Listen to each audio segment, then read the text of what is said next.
નમસ્તે મિત્રો। તો કુંભ રાશિના લોકો તમે કેમ છો? અમને આશા છે કે મહામાઈમાં બાંગ્લામુખીની કૃપા અને આશીર્વાદથી તમે ખૂબ જ સારી રીતે ચાલી રહ્યા હશો। બધું બરાબર રહે। તો કુંભ રાશિના લોકો ધ્યાનથી સાંભળો। જે કોઈ સમયનું મૂલ્ય સમજે છે, સમય તેનું મૂલ્ય લાખ ગણું વધારી દેશે। તેથી મિત્રો, સમયને ક્યારે અવગણવો જોઈએ નહીં। જે લોકો સાવચેતીપૂર્વક પગલાં લે છે, તેમના સમય અને ગ્રહો અને તારાઓની બદલાતી ગતિવિધિઓ, બદલાતા વાતાવરણ અને આસપાસના વાતાવરણને સમજીને તેઓ નિઃશંકપણે પ્રગતિના માર્ગ પર આગળ વધશે। મિત્રો, આજનો કાર્યક્રમ અત્યંત મહત્વપૂર્ણ છે કારણ કે આ કાર્યક્રમમાં અમે તમને 3 મુખ્ય ઘટનાઓ વિશે જણાવવા જઈ રહ્યા છીએ। આ 3 ઘટનાઓ સમય દ્વારા પ્રેરિત છે। ઉચ્ચ ચંદ્ર શુક્ર સાથે યુતિ બનાવી રહ્યો છે, જેનાથી વૈભવ લક્ષ્મી યોગ સર્જાઈ રહ્યો છે।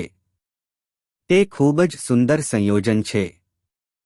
તેનાથી તમને ઘણા ફાયદા થશે।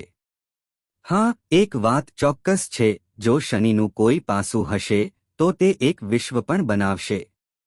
આનો અર્થ એ છે કે તમે તમારા પોતાના દુશ્મન બનશો। તમારા મનમાં આવા વિચારો ઉદ્ભવશે। તમે કેટલાક નિર્ણયો લેશો જે તમારા માટે નકારાત્મક પ્રભાવ તરીકે કાર્ય કરશે। હા, આજનો કાર્યક્રમ ખૂબ જ મહત્વપૂર્ણ છે। તેને ચૂકશો નહીં। આ કાર્યક્રમ તમને એક માર્ગ નકશાની જેમ પગલું દ્વારા પગલું માર્ગદર્શન આપવા માટે અહીં છે।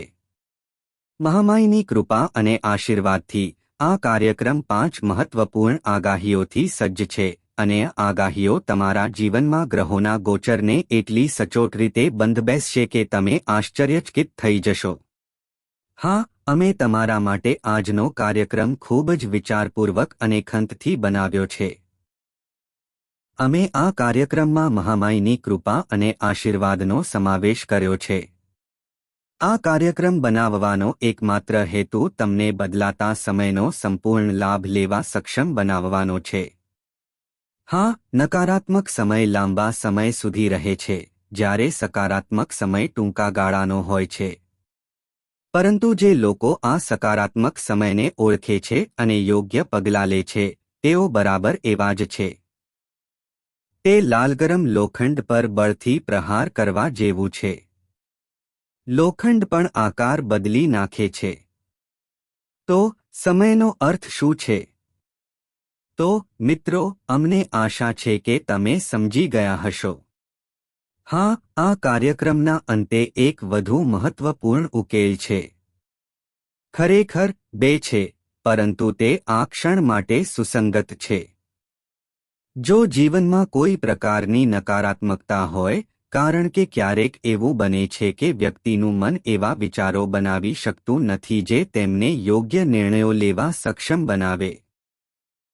તેઓ ભાવનાત્મક રીતે અસ્થિર હોય છે, તેમનું હૃદય અશાંત હોય છે, અને તેમની ચિંતા એટલી વ્યાપક હોય છે કે તેઓ કંઈ પણ સમજી શકતા નથી। આવી પરિસ્થિતિઓમાં ઊર્જાને સંતુલિત કરવા માટે ઉપાયોનો ઉપયોગ કરવામાં આવે છે। તેથી આ સમય અને સમયગાળા માટે આ મહત્વપૂર્ણ ઉપાયો છે। તેમને ચૂકશો નહીં। હા, એક વાત આપણે ચોક્કસ કહી શકીએ છીએ કે જે કોઈ આજનો કાર્યક્રમ જુએ છે તે ચોક્કસપણે કંઈક પ્રાપ્ત કરશે કે નહીં, કારણ કે આપણે ભગવાન નથી। અમે ફક્ત તમને માર્ગદર્શન આપી રહ્યા છીએ, તમને કહી રહ્યા છીએ કે આકાશમાં ગ્રહો અને તારાઓની ગતિવિધિઓમાં શું થઈ રહ્યું છે, સંગીત। પરંતુ એક વાતની ખાતરી છે, તે અથવા તેણી અનંત શાંતિનો અનુભવ કરશે। તે અથવા તેણી ચોક્કસ દૈવી કૃપાનો અનુભવ કરશે। અને જો તમે ધાર્મિક છો, જો તમે માતા દેવીનું નામ યાદ કરો છો, મંત્રોચ્ચાર કરો છો, અથવા ફક્ત દરરોજ મંદિરમાં જાઓ છો, તો તમે હવેથી તમારા જીવનમાં નોંધપાત્ર ફેરફારો અનુભવશો। આ એક ઉચ્ચ દાવો છે। પરંતુ અમે આ દાવો કરીએ છીએ કારણ કે અમે તમને જે કહેવા જઈ રહ્યા છીએ તેમાં અમને સંપૂર્ણ વિશ્વાસ છે, અને સૌથી અગત્યનું, અમારી માતા મહામાઈમાં. તેથી આ કાર્યક્રમ જોવાનું ભૂલશો નહીં. તેને 100% જુઓ. તેથી અમને આશા છે કે તમે બધું સમજી શકશો. અમારી લાગણીઓનો આદર કરો અને આ શુભ વિચારોથી પ્રેરિત થઈને હમણાં જ મહામાઈના દર્શન કરો અને ટિપ્પણી વિભાગમાં સંપૂર્ણ ભાવના સાથે લખો, જય માં બગલામુખી, અમને આશીર્વાદ આપો. ઉપરાંત લખો, ઓ મહામાઈ, અમે તમારા બાળકો છીએ. અમારું રક્ષણ કરો. અમારું પાલન પોષણ કરો. અમારું રક્ષણ કરો. બીજી એક વાત, મિત્રો, 24 એપ્રિલે મહામાઈનો જન્મદિવસ ઉજવવામાં આવશે. આ પ્રગટાર્પણ દિવસ છે. તમે તેને જન્મજયંતિ કહી શકો છો. મહામાઈનો ક્યારેય જન્મ થતો નથી. આદિશક્તિનો જન્મ કેવી રીતે થઈ શકે? પરંતુ દેવી માતા સમયાંતરે પ્રગટ થાય છે. તો આ કળિયુગમાં મહામાઈ આ જ સમયે પ્રગટ થયા. તો આ સમય અને સમય અષ્ટમી શુક્લ પક્ષ 24 એપ્રિલ છે. આ મહામાઈનો પ્રગટાર્પણ દિવસ છે. અમે આ દિવસે એક ભવ્ય ધાર્મિક વિધિનું આયોજન કરવા જઈ રહ્યા છીએ. જો તમે ઈચ્છો તો તમે ભાગ લઈ શકો છો. તે ખૂબ જ સરળ છે. નંબર વિડીયોમાં છે. ફક્ત તેને ફોન કરો. આખી પ્રક્રિયા સમજાવવામાં આવશે. એક નાનું દાન પણ લેવામાં આવશે. કારણ કે દાન વસ્તુઓ, સામગ્રી અને વસ્તુઓ એકત્રિત કરવામાં મદદ કરે છે. આપણે એટલા ધનવાન નથી. હા, આપણે આપણા પોતાના દૃષ્ટિકોણથી જે કરી શકીએ તે કરીશું. આ આપણો ધર્મ છે, આપણું કર્તવ્ય છે. આ માટે આપણે આ પૃથ્વી પર છીએ. પરંતુ જો તમે ભાગ લો છો, તો આ પ્રસંગ મોટો, ભવ્ય બને છે. ધાર્મિક વિધિ સંબંધિત આપણી બધી ઈચ્છાઓ પૂર્ણ થાય છે અને તમને માતા દેવીના આશીર્વાદ પણ પ્રાપ્ત થાય છે. તો તમારા જીવનમાંથી દુઃખ દૂર કરવા અને મહામાઈના આશીર્વાદ મેળવવા માટે તમે આ મહાન વિધિમાં સીધા ભાગ લઈ શકો છો. નંબર વિડીયોમાં છે, ફક્ત કોલ કરો. ઠીક છે. બીજી મહત્વપૂર્ણ વાત એ છે કે તમારું શ્રી યંત્ર રાહ જોઈ રહ્યું છે. વિલંબ કરશો નહીં. તમારા જાગૃત, પવિત્ર અને સંપૂર્ણ રીતે સક્રિય શ્રી યંત્રનો ઓર્ડર આપો. ફરીથી, નંબર વિડીયોમાં છે. કોલ કરો. એકવાર તમે તેને થાકી ગયા પછી, તમને ક્યારે ખબર નથી કે તમને ફરી ક્યારે તક મળશે. તમને તેને જાગૃત કરવાની તક મળશે કે નહીં. કારણ કે આપણે આપણા જીવનમાં જે પણ કાર્ય કરીએ છીએ, લોકોના કલ્યાણ માટે, તે મહામાઈની પ્રેરણાથી થાય છે. તેથી જ એવું કહેવાય છે કે છેલ્લી વખત જ્યારે આપણી પાસે તે ખતમ થઈ ગયું હતું, ત્યારે લોકોએ તે માટે ઘણું માંગ્યું હતું, પરંતુ તે પહેલાથી જ સમાપ્ત થઈ ગયું હતું. અમે ફક્ત 21નો ઓર્ડર આપ્યો હતો. આ વખતે અમે સંખ્યા થોડી વધારી છે કારણ કે ઘણી માંગ હતી. તો હવે તમારો ઓર્ડર આપો. ઠીક છે. ચાલો આગળ વધીએ. ચાલો સચોટ આગાહીઓ વિશે વાત કરીએ. જય માઈ. મિત્રો, આચાર્ય અમિત જ્યોતિષ અને તંત્રના ક્ષેત્રમાં એક જાણીતું નામ છે. પૂજ્ય ગુરુદેવના આધ્યાત્મિક વ્યવહાર અને જ્યોતિષશાસ્ત્રના અનુભવો ખરેખર દૈવી છે. હા, પૂજ્ય ગુરુદેવે દરેક જન્માક્ષરનું વિશ્લેષણ કર્યું છે અને તેમની પોતાની જન્માક્ષરના આધારે ચોક્કસ ઉપાયો અને માર્ગ બગલામુખીએ ખાસ આશીર્વાદ આપ્યા. તેમના જીવનમાં ચોક્કસપણે સકારાત્મક પરિવર્તન આવ્યા છે. સમસ્યા ગમે તેટલી મુશ્કેલ હોય, તેનો ઉકેલ મળી ગયો છે. હવે જો તમે પણ તમારા જીવનમાં કોઈ મોટી સમસ્યાનો સામનો કરી રહ્યા છો, જેમ કે દેવું વધવું, વ્યવસાય અને કામ અટકી જવું, સંબંધોમાં ભારે તણાવનો અનુભવ કરવો, અને તમારું આખું જીવન નકારાત્મકતાથી ભરેલું હોય તો આ યોગ્ય સમય છે કે તમે કોઈ મહાન ગુરુ પાસેથી માર્ગદર્શન મેળવો અને તમારા જીવનમાં રહેલા અંધકારનો અંત લાવો અને દૈવી પ્રકાશ તરફ આગળ વધો.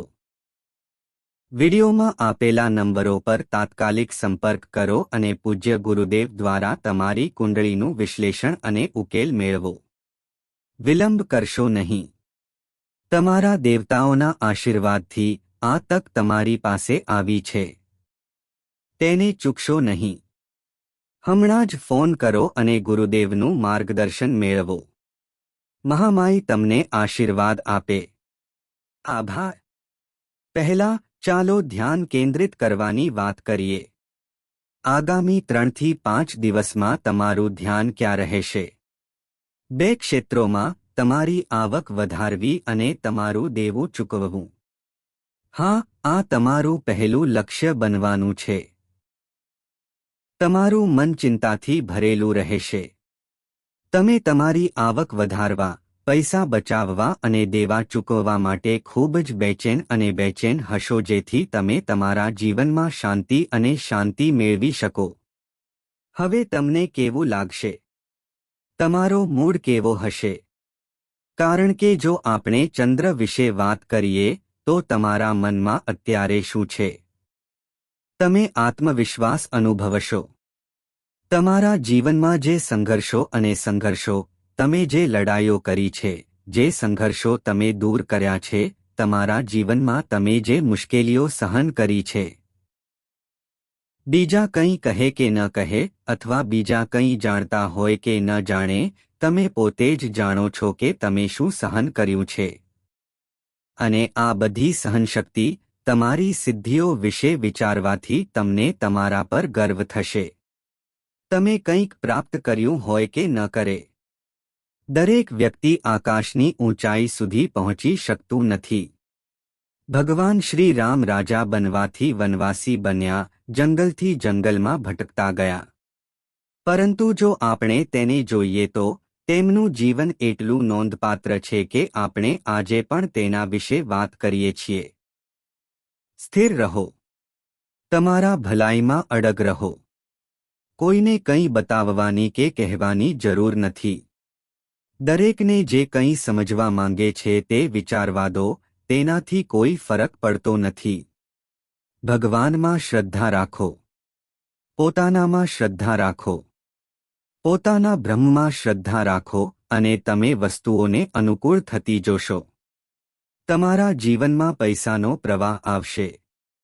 પારિવારિક વાતાવરણ એકદમ સામાન્ય રહેશે. નજીકના ભવિષ્યમાં તમે વાહન અથવા જમીન જેવી વૈભવી વસ્તુ મેળવી શકો છો. જે લોકો બેરોજગાર છે તેમને સરળતાથી નોકરી મળશે. પૂરા દિલથી પ્રયત્નો કરવા પડશે. ઠીક છે. થોડી માનસિક અશાંતિ રહેશે. જો કે તમારા કાર્યો પર તમારું સંપૂર્ણ નિયંત્રણ રહેશે. તમે તમારા કામ અને સાંસારિક બાબતો પર નિયંત્રણ રાખશો. ધીમે ધીમે તમને સફળતા દેખાશે. વિવાદો ઉકેલાતા જણાશે. માનસિક અશાંતિ એક અલગ બાબત છે. નાકનો અવાજ, તમને તમારી મહેનતના પરિણામો દેખાવા લાગશે. તમે બનાવેલી યોજનાઓ ફળીભૂત થતી હોય તેવું લાગે છે. તમે તમારી આવક વધારવા માટે વધારાની આવક ઉત્પન્ન કરવા માટે કોઈ યોજના પર કામ કરવા માંગો છો. તમે તે કરશો અને તમે સફળ થશો. ઠીક છે. આનો અર્થ એ છે કે તમારી નાણાકીય સ્થિતિ ધીમે ધીમે મજબૂત થઈ રહી છે. તે મજબૂત થવા જઈ રહી છે. આના સ્પષ્ટ સંકેતો છે.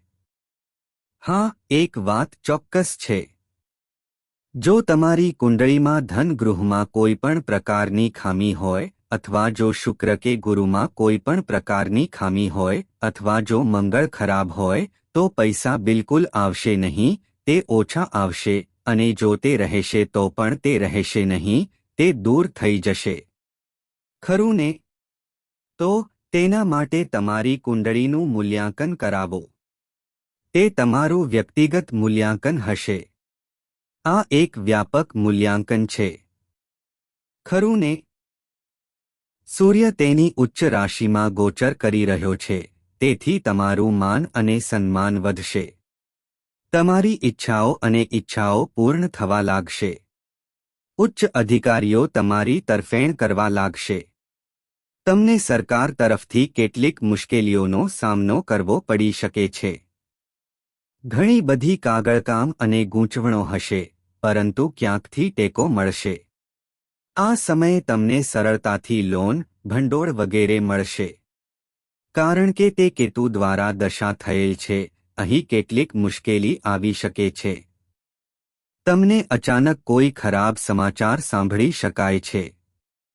આનો અર્થ એ છે કે તમારી ચાલુ યોજનાઓ ખોરવાઈ શકે છે. સરકારી સૂચના આવી શકે છે. કોઈ પ્રકારનો અવરોધ આવી શકે છે જે અચાનક તમને તણાવ અને મુશ્કેલીનું કારણ બનશે. તેથી તમારે થોડા સાવધ